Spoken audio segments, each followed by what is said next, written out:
Dames et messieurs, de partout vous nous suivez dans le monde, bienvenue sur Mbuji-Mayi ma ville.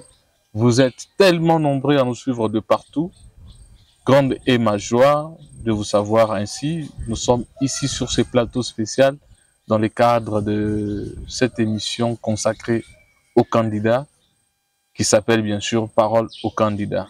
Alors sur ce plateau, nous sommes très honorés de recevoir un prétendant, un candidat qui assure sur la ville de Mbuji-Mayi.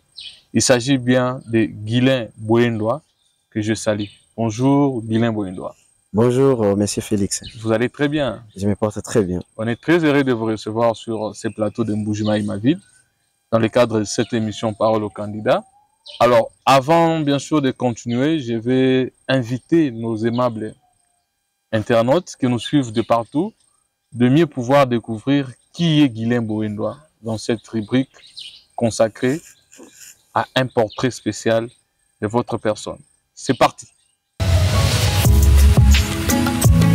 Monsieur Guilain Boyendois est un jeune entrepreneur et politicien dans la province du Kasaï oriental. Il est titulaire de 2 licences, l'une en système des réseaux des entreprises et l'autre en sciences économiques et gestion, obtenues à l'université officielle de Mbuji-Mayi. Il est le gestionnaire de la société de paris sportifs Betting, qui propose des services de paris en ligne et en agence sur les événements sportifs nationaux et internationaux. Il est également le patron de Manhattan Group, un groupe d'entreprises diversifiées dans les domaines de l'immobilier, de l'agriculture, de l'énergie, de la communication et de la sécurité. Monsieur Boyendois s'est présenté comme candidat aux élections de décembre 2023 à la législature provinciale dans le compte du regroupement AAUNC dans la circonscription électorale de Mbuji-Mayi-Ville au numéro 32. Il compte mener une campagne axée sur le développement économique, social et culturel de sa province en mettant en avant ses réalisations et ses projets. Il a également mis l'accent sur la participation et l'émancipation de la jeunesse consciente et active du Kasaï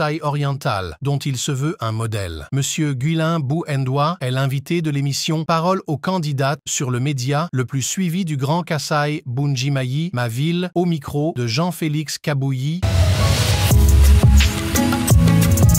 Alors, merci beaucoup à la technique, JR Mogol. Merci aussi à Eric Kadima, ceux qui font qu'on puisse le suivre partout dans le monde. Alors, de retour sur ce plateau avec Guilain Boyendois. Vous l'avez bien sûr découvert ensemble avec moi. Alors, honorable Guilain, comment vous allez? Non, je me porte très bien. Et comment avez-vous trouvé ce portrait dressé à votre personne? Guilain, manager, un entrepreneur. Oui, Jean-Félix, je suis très content. Je vous encourage toujours. On ne cesse pas d'encourager les jeunes entrepreneurs, que vous êtes aussi, vous êtes parmi les jeunes entrepreneurs. Et je me sens très bien à Mbuji-Mayi. Pourquoi? Parce que depuis que j'ai entamé mes activités sur la vie de Mbuji-Mayi, je me rappelle bien, c'est depuis 2017. En tout cas, c'était bien parti. La population m'avait accueilli très bien et je me suis senti comme un Congolais qui doit se sentir partout et dans n'importe quelle province bien. Et j'ai entamé mes activités, j'ai commencé par 0, mais aujourd'hui on peut compter 2 ou 3 et voire même 4, 5. En tout cas, je remercie toute la population, surtout aux jeunes entrepreneurs qui ne cessent pas de nous soutenir. Alors, merci beaucoup Guilain Boyendois. Vous êtes candidat député provincial dans la circonscription de Mbuji-Mayi pour les comptes du regroupement AAUNC. Ouais. Voilà. Alors, j'aimerais bien savoir quelle est votre vision pour le développement de la province du Kasaï oriental et de la ville de Mbuji-Mayi. Merci beaucoup Jean-Félix. Je vais d'abord commencer par relever les défis. Nous connaissons bien les défis majeurs que notre province, en particulier la ville de Mbuji-Mayi, connaît. Les défis majeurs d'abord, c'est l'enclavement. Tout commence d'abord par l'enclavement. Dès des décennies d'années, notre province a été toujours enclavée. Pourquoi cet enclavement? On cesse de se poser des questions. Il y a des milliers de personnes qui se posent toujours des questions, mais comment Mbuji-Mayi, on ne parvient pas à désenclaver cette province. Or, nous avons connu le président Mobutu, nous avons connu le président Joseph Kabila et aujourd'hui nous avons Fachi Beton. Maintenant, partant de cet enclavement, aujourd'hui vous allez comprendre bien que si il n'y a pas d'avion, si la ville de Mbuji-Mayi, il n'y a pas de ravitaillement des marchandises et tout autre bien, et s'il n'y a pas de trait à Mweneditu, Mbuji-Mayi n'est pas servi. Et partant de ces défis majeurs d'enclavement, et nous pouvons relever ces défis. Nous connaissons tous la route nationale numéro 1, partant de Banana Kasumbalesa et passant au centre Kasaï oriental, qui bénéficie de cette opportunité. Mais depuis qu'on a connu des présidents, on n'a jamais eu une vision qui parle de cet enclavement de la province du Kasaï oriental. Mais aujourd'hui, on peut féliciter les actions du chef de l'État, on peut féliciter cette vision de désenclaver cette province. Et c'est là où les défis commencent à être résolus. Aujourd'hui, par rapport à la population de la ville de Mbuji-Mayi, la population de la ville de Mbuji-Mayi, elle est juvénile. C'est une population jeune. Je crois 70% des jeunes, c'est la ville de Mbuji-Mayi. Mais ces jeunes sont sans encadrement, même sans emploi. Vous venez de voir ce qui s'est passé la semaine passée avec des jeunes qui s'appellent les Benamakanda, tout ça là. Mais si ces jeunes-là, ils avaient d'encadrement, ils ne pouvaient pas se mettre dans une barbarie. Mais par rapport à tout ça, et nous félicitons encore les autorités et les conseils provinciaux de sécurité d'avoir établi d'abord l'ordre. Et par rapport à tout ça, on sait comprendre que non, nous avons des charges qui nous attendent. En tant que député, en tant qu'entrepreneur, moi personnellement, je suis connu sur la ville de Mbuji-Mayi.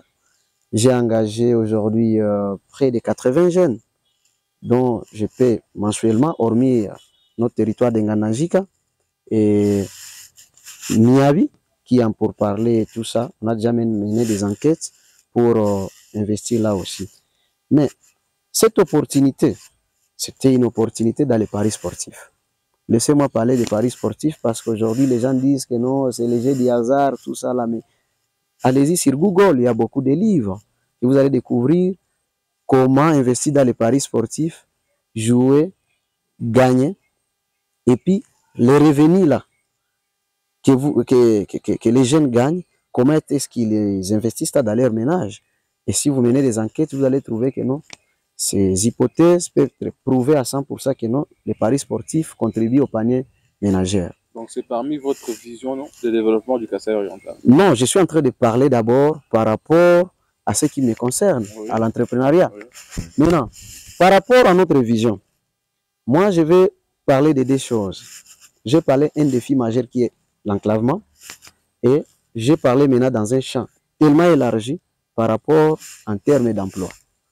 Je quitte de cet enclavement pour maintenant proposer des pistes et des solutions pour le désenclavement. Et puis maintenant, je dois maintenant aller dans nos missions en tant qu'honorable. Qu'est-ce qu'on peut proposer? Vous connaissez bien le député. Le député a comme double mission, légiférer et contrôler l'exécutif. Voilà. Moi, je ne serai pas quelqu'un qui doit commencer directement à dire que non, non, je construirai, je donnerai de l'eau, tout ça. Nous connaissons à qui on doit demander tout cela. Je crois que c'est à l'exécutif, à nos ministres et tout ça, ça dépend des secteurs dans lesquels tout un chacun évolue. Maintenant, parlant de l'entrepreneuriat, c'est la vie de Mbuji-Mayi, nos jeunes souffrent d'emploi, tel que je venais de le dire. Mais comment est-ce qu'on peut créer l'emploi? Moi, j'ai créé l'emploi par les paris sportifs. Aujourd'hui, faites des statistiques, combien de jeunes qui jouent aujourd'hui. Il y a combien d'entreprises qui sont venues même après nous. Mais aujourd'hui, c'est quand on parle, donc nous connaissons. C'est un emploi. C'est un emploi. Parce que non seulement cet emploi-là génère des recettes pour l'État congolais, mais aussi les parieurs qui gagnent. Ils investissent dans leur ménage cet argent. Il y a aussi les salariés qui sont dans nos entreprises. Vous comprenez? Salariés directs et indirects. Les directs et les indirects, comme vous venez de le dire. Voilà. Maintenant, Notre mission, c'est quoi? Notre mission, c'est de créer d'emplois d'abord pour la jeunesse est-kassaïenne. Et comment est-ce qu'on doit créer ces emplois? Nous commençons d'abord par l'agriculture. Aujourd'hui, nous avons vu les ministres de l'Agriculture lancer, je crois que c'est la saison 1, hémisphère Sud, qui venait de lancer ici. Mais combien de gens qui ont pris acte et qui ont pris conscience de dire que non, non, aujourd'hui nous pouvons parler de la revanche des sols sur les sous-sols, pour ne pas parler parce que l'espérance était dans les mines, mais aujourd'hui on ne peut pas seulement espérer dans les mines. Voilà. Donc on espère aussi sur les sols. Pourquoi? Parce qu'en étudiant, quand on était petit, on disait toujours l'agriculture est la base du développement. Voilà. Et moi, j'ai une très grande mission, non seulement quand on sera élu, mais on a déjà d'abord commencé par quelque part, de créer une brigade agricole des jeunes. Nous avons Ineranga Najika. Vous savez qu'en République démocratique du Congo, nous avons deux greniers agricoles. Nous avons Ineranga Najika et nous avons Inera Mulungu au site Kivu. C'est-à-dire, si vous partez à Ngananjika, les terres arables qui se trouvent là-bas, et nous prenons tous les jeunes ici sans emploi, on crée même une cellule de la brigade agricole des jeunes à partir de Ngananjika. On les soumet à un travail agricole. Je crois que les résultats seront positifs et on ne va plus dépendre de Lubumbashi pour attendre la farine des champions ou des Zambie, tout ça. Ça, c'est d'abord la première mission. Deuxième mission.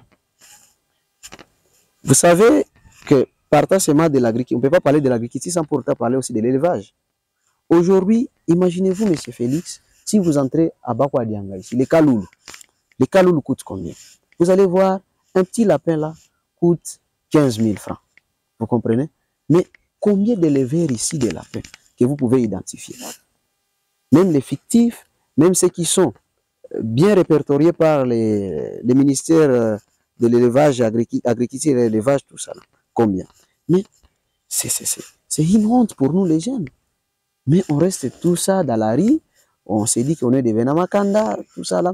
Et je crois que l'élevage aussi peut aussi beaucoup accélérer sur des cultures vivrières, dont vous connaissez. Comme il y a beaucoup de défis à relever au Kasaï oriental, dont vous connaissez, on est obligé de parler. D'ailleurs, cette émission, ça peut nous prendre peut-être même 48 heures.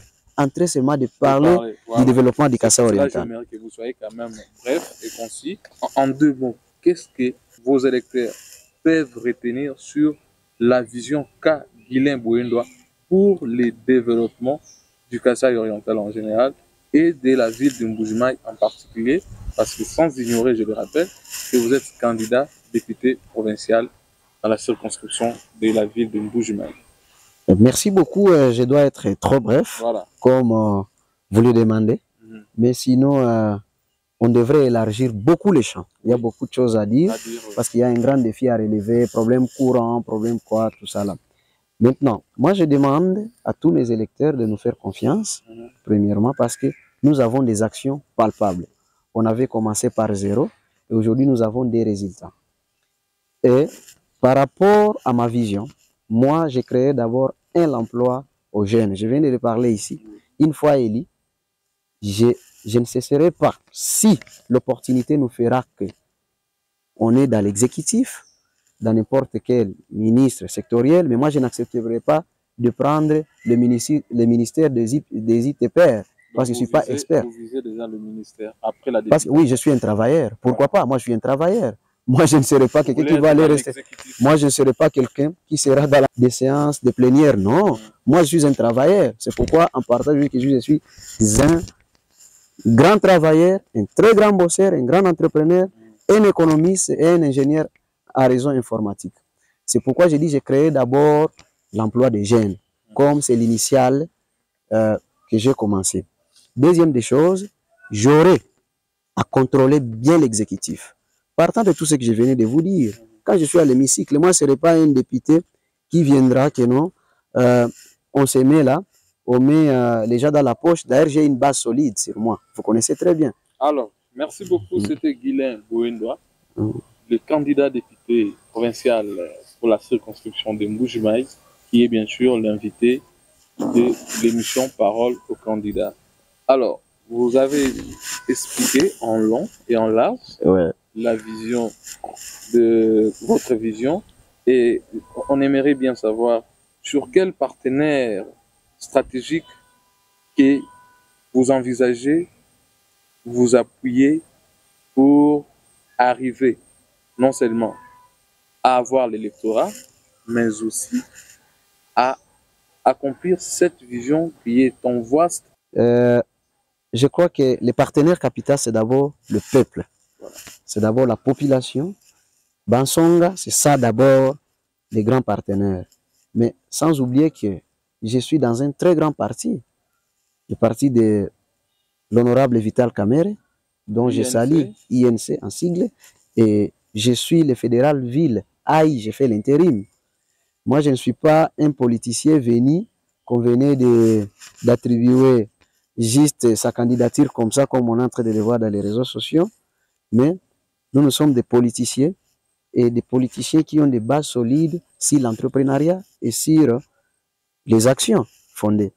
Une fois élu, nous avons beaucoup de partenaires à l'étranger.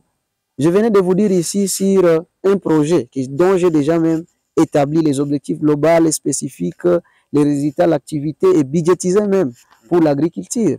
Vous comprenez? Et nous pouvons prendre des modèles comme la Côte d'Ivoire aujourd'hui. C'est un pays modèle de l'Afrique pour l'agriculture. Est-ce qu'ils ont du diamant? Ils produisent combien de carats de diamant? Combien de grammes d'or? La castérite, les coltans et autres, ils n'en ont pas. Mais ils ont appliqué la stratégie de l'agriculture qui est comme source et la base du développement. Nous avons beaucoup de partenaires et au moment opportun, on aura à vous les présenter. Mais d'abord, par rapport à l'élection, l'unique partenaire majeur, c'est la population et surtout la population juvénile et aussi nos mamans. Vous savez que nos mamans souffrent beaucoup en termes d'entrepreneuriat ici. Il y a combien de centres financiers ici? Même dans des banques. Bon, on félicite encore les actions du chef de l'État avec les FOGEC aujourd'hui, qui donnent des crédits prêts à nos entrepreneurs. Mais malheureusement aussi, on ne sait pas comment la sélection se passe. On voit, oui, l'initiative est là, les idées et puis l'exécution, mais la sélection aussi, pour les jeunes entrepreneurs, devrait avoir un profil. Et on sait que non, telle maman qui vend même de l'eau, elle peut aussi avoir un crédit même de 3 000, 4 000. Donc, le premier partenaire, en bref, c'est la population. Alors, merci beaucoup, Guilain Bouendoua, candidat député provincial, numéro 32. Dans la circonscription de Mbuji-Mayi ville. Alors, vous avez souligné que vous êtes bien sûr membre de l'UNC, parti cher à Moualim, donc le pacificateur Vital Kamerhe. Alors, j'aimerais quand même vous poser une question d'intérêt national, parce que vous êtes bien sûr membre d'un grand partenaire du président de la République au sein de la famille Union Sacrée. Alors, quelle est votre position sur les dialogues et les réformes électorales proposées par les opposants et surtout les opposants qui se sont présentés à la présidentielle? Bon, en fait, moi, je ne vois pas d'abord l'opposition. Moi, quand je vois une opposition sans base ou sans soubassement. Il ne faut jamais sous-estimer. Non, mais je dois être bref. Je dois être bref. On a suivi, je ne vais pas citer les candidats, on a suivi certains opposants refuser même que leurs députés, leurs candidats ou leurs membres, leurs fédéraux, interfédéraux puissent déposer leur candidature. Et en dernière minute, nous avons vu les changements. Et tout cela, ça manifeste l'échec. Vous savez, Jean-Félix, dans la vie, il faut être objectif. Quand vous n'êtes pas objectif, vous allez toujours vous retrouver dans des situations que, quand vous trouvez les gens qui sont objectifs, réussir, vous commencez à créer des tralala pour chercher comment atteindre leurs objectifs, mais ça sera déjà tard. Parce que pour mener l'activité, atteindre l'objectif, d'abord atteindre les résultats et atteindre l'objectif, ça sera très compliqué. Parce qu'il y a beaucoup d'activités qu'il faut mener. Par rapport à l'Union sacrée, nous sommes de l'Union sacrée. D'ailleurs, vous savez que les caches, avant de parler de l'Union sacrée, je dois parler du cash. Il n'existe plus. Les caches, non, les caches existent toujours. Les caches, c'est lui-même, c'est la mère de l'union sacrée. C'est lui qui a engendré l'union sacrée. Et nous nous connaissons comment est-ce qu'on a milité depuis 2015, 2016, 2017, 2018, aux élections de 2018. Et Fachi Beto, en tant qu'unificateur et père de famille, il dit que non, il faut que le Congo soit uni. On n'est plus à l'époque là où on doit encore entrer dans des guerres, des tiraillements, tout ça. Il dit que non, non, tout le monde, venez, on travaille ensemble. Voilà pourquoi il propose les dialogues, les opposants. Les opposants, ils doivent d'abord être unis.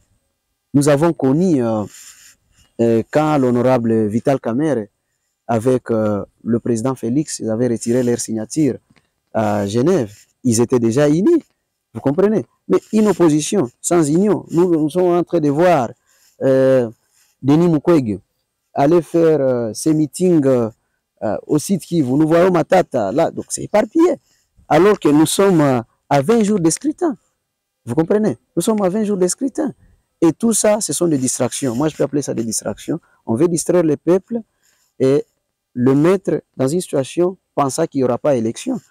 Et c'est ça ce qui se met que non, non, il y aura des troubles, il y aura tout ça. Et puis après, on dit que non, il n'y a pas élection. Mais je vous confirme qu'il y aura élection le 20 décembre.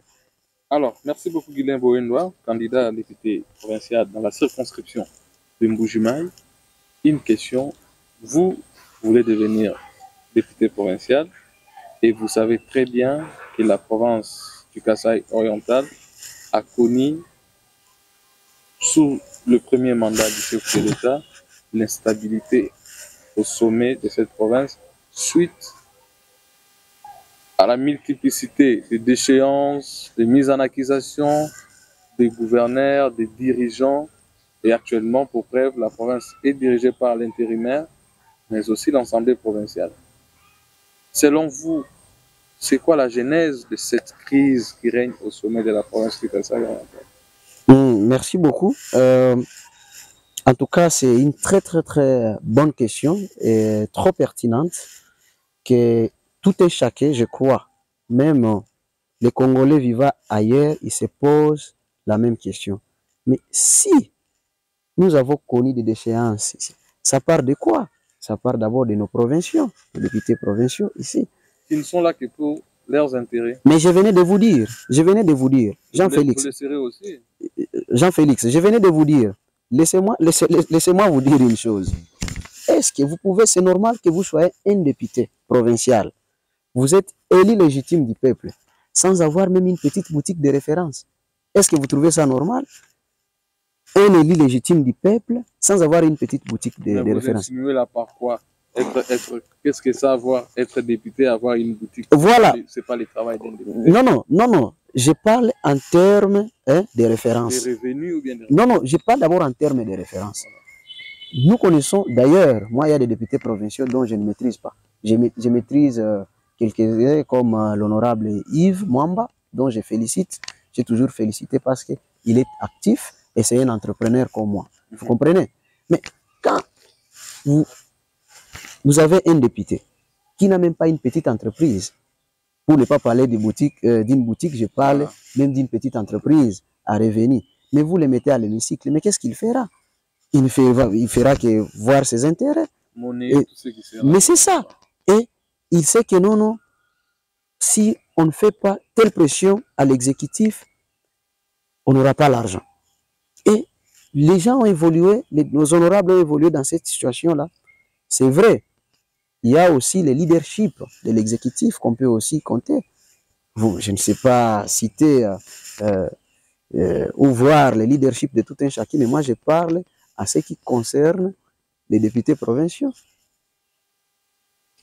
Un député, vous le trouvez qui oublie sa première mission de légiférer, de proposer des édits pour que la province puisse faire des recettes.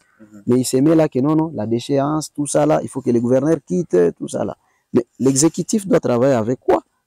Vous connaissez que non, notre province, par rapport aux défis majeurs dont je vous ai parlé, enclavé, et l'assiette fiscale, et la réalisation aussi des recettes de la régie financière, la DGRCOR de la province, ce n'est pas une messe facile, parce que si vous faites l'enquête sur les PME qui existent ici, les petites et moyennes entreprises, vous allez trouver que non, c'est à peu près 50 ou 60% Et non, non, d'ailleurs, c'est 55% des PME.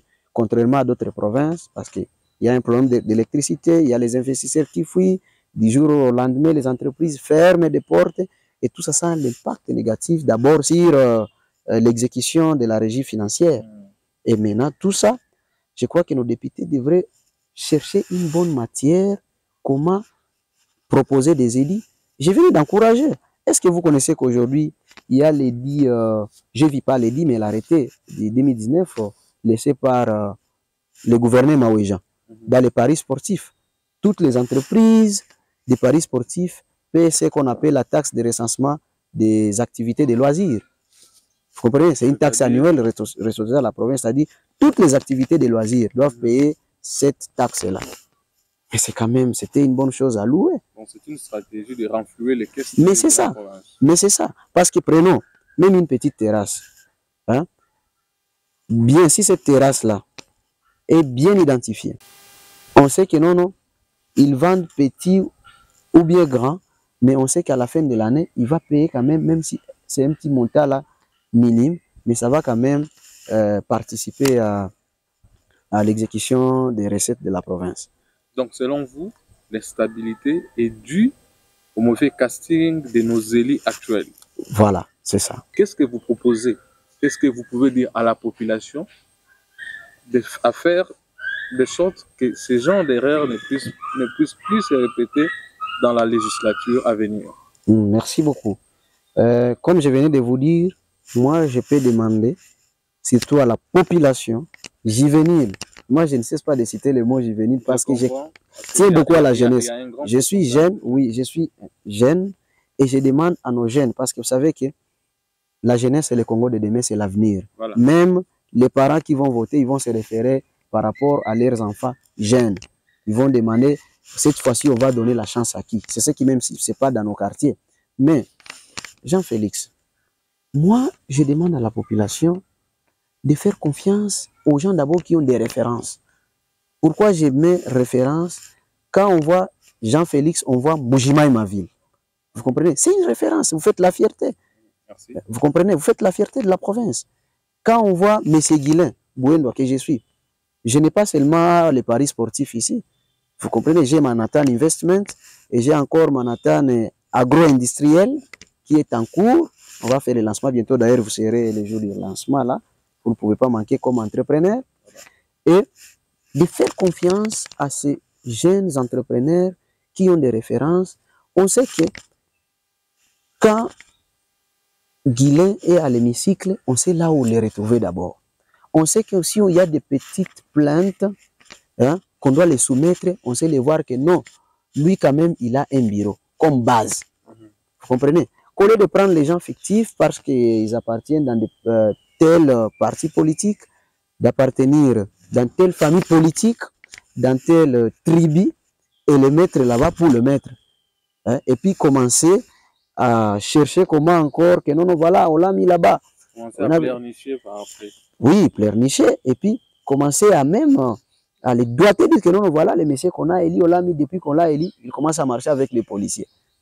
Depuis qu'on l'a élu, il commence à marcher, il n'avait pas de véhicule, il commence à marcher avec un CIF. Voilà. Vous comprenez? Non, mais qu'on fasse la confiance aux gens qui ont quand même des références en termes d'emploi. Parce que, vous savez, ventre crée n'a point d'oreille. Tout ce qu'on peut faire, et si vous voyez aujourd'hui, la jeunesse, parfois c'est vagabondé parce qu'il manque quoi faire. Mais quand nous prenons un entrepreneur qui a créé d'emplois, vous lui donnez la confiance, je crois qu'il aura à multiplier les emplois. Alors, merci beaucoup Guilain Bouendoua. On tend déjà à la fin de cette émission, ça devient sur Internet. Ouais. J'aimerais rappeler encore une fois de plus à tous ceux qui nous suivent qu'on reçoit sur ce plateau Guilain Bouendoua, candidat député provincial. Circonscription ville de Mbujimayi, numéro 32. Alors, j'aimerais bien que vous regardiez la caméra, que vous vous adressez à vos électeurs, tout en sachant qu'on n'est pas encore au moment de la campagne électorale. Merci beaucoup à toute la population de la ville de Mbujimayi de nous avoir fait confiance En premier lieu, nous sommes des jeunes entrepreneurs. D'abord, pour ceux qui ne me connaissent pas, moi je m'appelle ingénieur Guilé Bouendwa Moutouedou. Je suis un jeune entrepreneur. Je ne saurais pas détailler tout mon CV ici, mais juste en grosso modo, je peux parler un peu de mon parcours.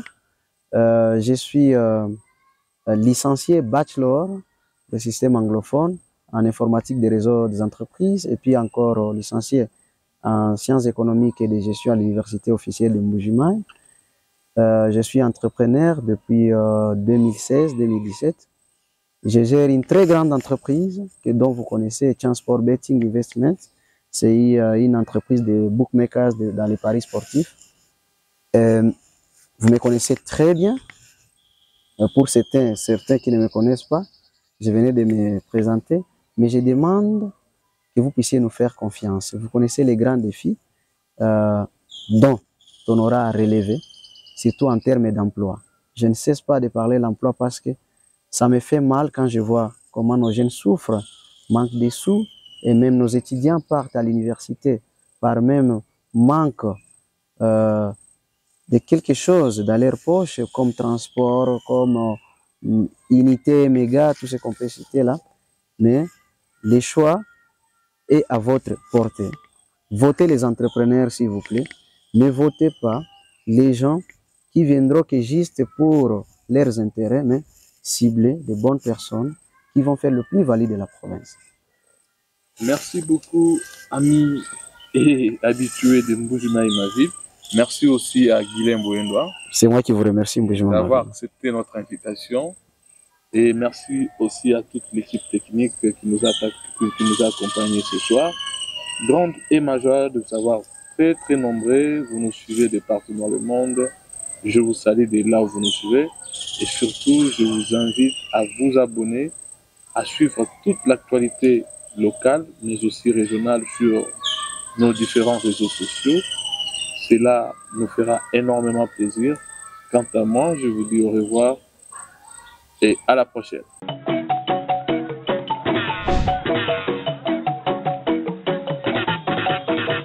Abonnez-vous sur notre page Mbuji-Mayi Ville.